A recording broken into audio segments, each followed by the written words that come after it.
Good evening friends. I am advocate Amit Kumar Gupta. अपने income tax के cases की सीरीज़ में आज जो मैं केस आप लोगों के सामने डिस्कस करने जा रहा हूँ उस केस का नाम है GE capital Mauritius overseas investments versus deputy commissioner of income tax. ये केस 26 मार्च 2021 को डिसाइड किया गया। मैटर दिल्ली हाई कोर्ट का है। केस 433 ITR पेज नंबर 270 पे रिपोर्ट हुआ। मैटर असेसमेंट ईयर 18-19 का है।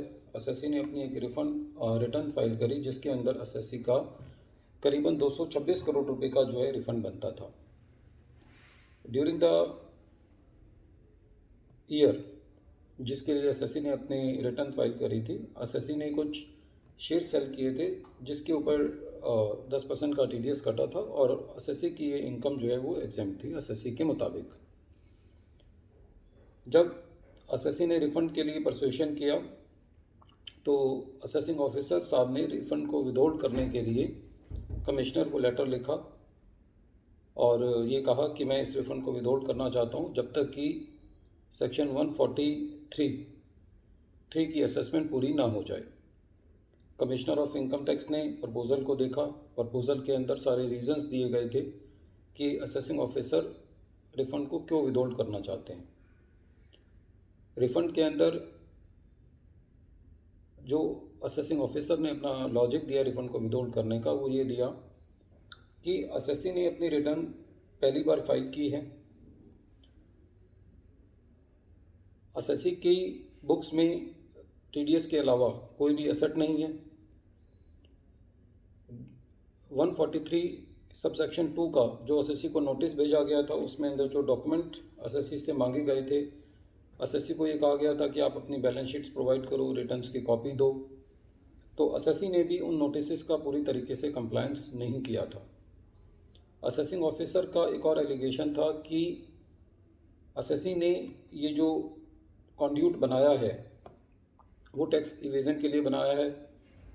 असेसिंग ऑफिसर उसको एग्जामिन करना चाहता है और जब असेसी ने अपनी इन्वेस्टमेंट्स बेची थी तो जितना भी पैसा था उस पैसे से असेसी ने कुछ तो अपने ही शेयर्स बायबैक कर लिए थे और कुछ जो है वो यूके के अंदर डिविडेंड पे कर दिया था शेयर होल्डर्स को।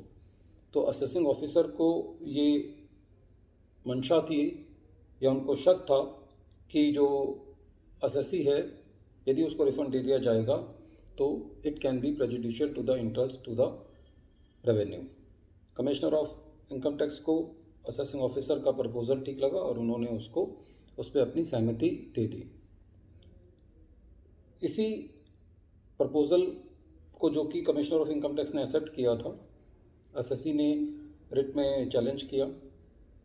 तो दिल्ली हाई कोर्ट ने जो अपना डिसीजन इस पे दिया वो ये दिया कि इस केस में यदि दिल्ली हाई कोर्ट इस तरीके की एप्लीकेशंस को एंटरटेन करने लगेगा तो जिसका भी रिफंड डिपार्टमेंट होल्ड करेगा वो असेसी जो है वो हाई कोर्ट आएगा। और हाई कोर्ट जो है का काम ये नहीं है कि ऐसी एप्लीकेशंस को मॉनिटर करना और ये देखना कि वो असेसिंग ऑफिसर की चेयर को ना ऑक्युपाई करे दिल्ली हाई कोर्ट, और जो असेसमेंट का पूरा प्रोसीजर है वो पूरा फॉलो हो जाने के बाद डिपार्टमेंट जो है वो असेसी का रिफ़ंड देने के लिए तैयार है।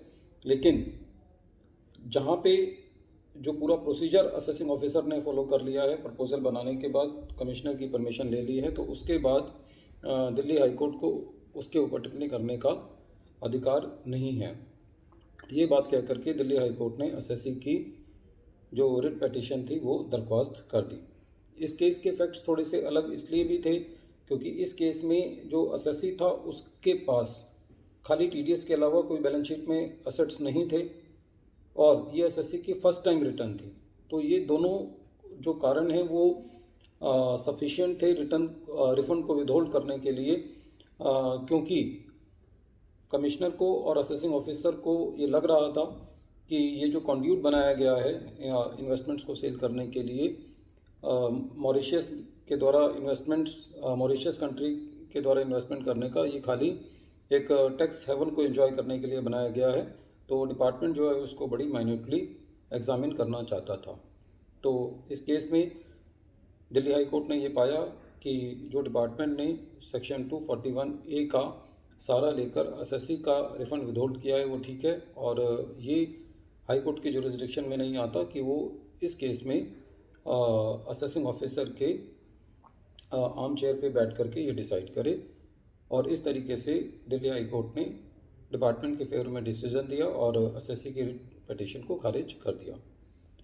फ्रेंड्स, इस केस में डिपार्टमेंट जो है वो ऐसा प्रतीत होता है कि डिपार्टमेंट ने काफ़ी होमवर्क किया था और रिफ़ंड को विदहोल्ड करने के लिए पूरे प्रोसीजर को फॉलो किया था और कमिश्नर से परमिशन भी पूरा लिया था। लेकिन जनरली हम देखते हैं कि जहाँ पे भी कैजुअली 143 सबसेक्शन 2 का नोटिस इशू कर दिया जाता है तो असेसिंग ऑफिसर रिफंड नहीं देते और वो प्रॉपर अप्रूवल भी उनके पास नहीं होता, तो उस केस में एसएससी जो है वो रिट में जा सकता है। लेकिन इस केस में डिपार्टमेंट का होमवर्क पूरा था और डिप्टी कमिश्नर ने पूरा होमवर्क करके ही एसएससी का रिफंड विदहोल्ड किया था। और इस केस के फैक्ट्स जो हैं वो भी ये दर्शाते हैं कि इस केस में डिपार्टमेंट का होमवर्क पूरा था। Once again, I am repeating the name of the case. The name of the case is GE Capital Mauritius Overseas Investments versus Deputy Commissioner of Income Tax. Thank you, friends.